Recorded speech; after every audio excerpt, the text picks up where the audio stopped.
Good morning, everyone. Today we're going to be starting in Quill, and we're going to work for about 10 minutes. So I have updated your announcements to include what we're doing for the day and how long you should be working so that you can kind of get a better idea of where you need to be spending the majority of your time. So we're going to start in Quill. And if you remember from a couple weeks ago, you'll go to quill.org, click on our course, and then a list of activities will pop up. Remember that you want to complete at least one activity for each day that we're working in Quill, so that'll be 2 days for this week. And every time you complete an activity, it appears in the teacher dashboard. Make sure that you're working all the way through the assignment so that you get a green square and not one of these blue partially filled circles. If you have this, I can't give you credit because I don't know how much you've done and there's no way for me to see it. So make sure that you are completing that assignment or that activity each day that we have class. And that should take you about 10 minutes or so.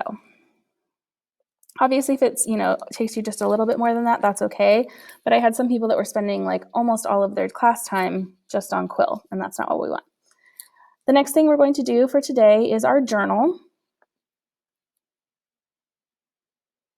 So our journal prompt for today is it ever acceptable to seek revenge on someone? Why or why not?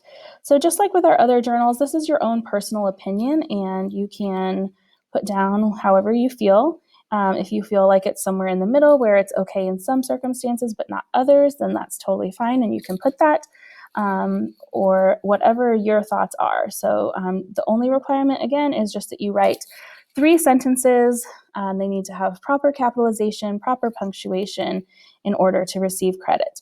Also, don't use things, I've been seeing a lot of like abbreviations like U, the letter U instead of YOU, or THO as though instead of THOUGH. So just make sure that you're spelling out everything and treating it as an assignment that you would want your teacher to read.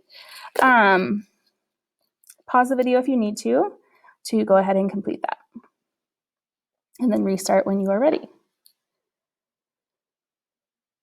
Okay, so the last thing we're going to do today is take STAR, and STAR has a slightly new login process that will allow you to take it from home, whereas before you had to be on the district's Wi-Fi. So instead of going to the website like you used to do, what I want you to do is just click right here where it says New Login Method, and it will take you to Clever. Clever is a single sign-on resource, so once you log in to Clever, then you'll be able to log into a bunch of other resources without having to sign in individually. You're going to click on Login as Student, and it's going to pop up a place for you to put in your Google account information, and it will just log you in directly through your school Gmail. If you have any issues getting into Clever, please email me and let me know, and I can help troubleshoot with you to get you in. But please don't just neglect to do this because you can't get in. Make sure that you're reaching out and letting me know so that I can help you. So you're going to scroll down until you see this big R. It's blue and green, and that's your Renaissance Learning login, and you will click on that. And then it's just going to automatically log you in through Clever. You don't have to enter any more information. It just does it all for you. So what you're going to see when you log in is all of these different tiles. So you'll see Star Reading Spanish, Early Literacy, Math, etc. What you're going to need to do for my class is click on the Reading one, okay? Not Early Literacy. People always do that, and then they get like little like cartoons and stuff, and that's not that's not what we're doing. So make sure you click on Star Reading and then verify that your name is correct and that it shows your test and my name. Okay, and then you can get started from there. I will put this document in the announcement as well. It just gives you some information and some tips. If you should not have to enter a monitor password, but if for some reason it asks you for one, it's just ADMIN, admin, all in lowercase letters. Okay, if you need to pause, you can always click on Stop Test in the upper right-hand corner and then say that you want to resume the test later.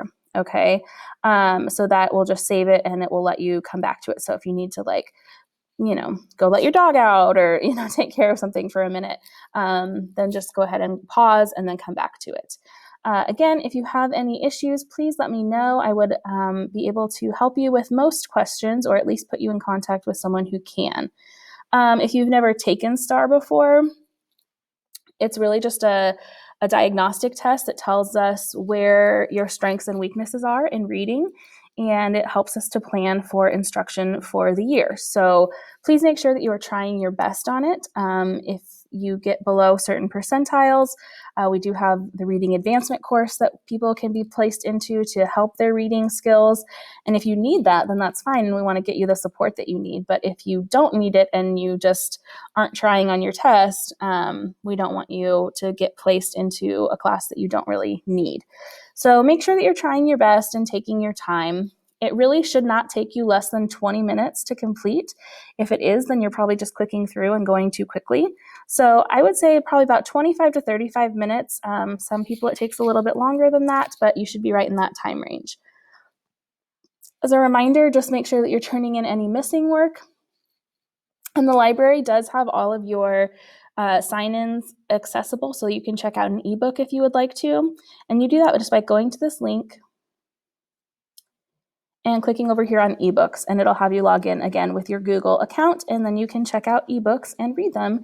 Even though you are not here, you can still virtually get some books from the library. If you have questions, the Zoom question and answer times are listed down below, and you can call into those, or you can send me an email, message me on Canvas, however you need to get in touch, and I will be happy to help. Have a wonderful day.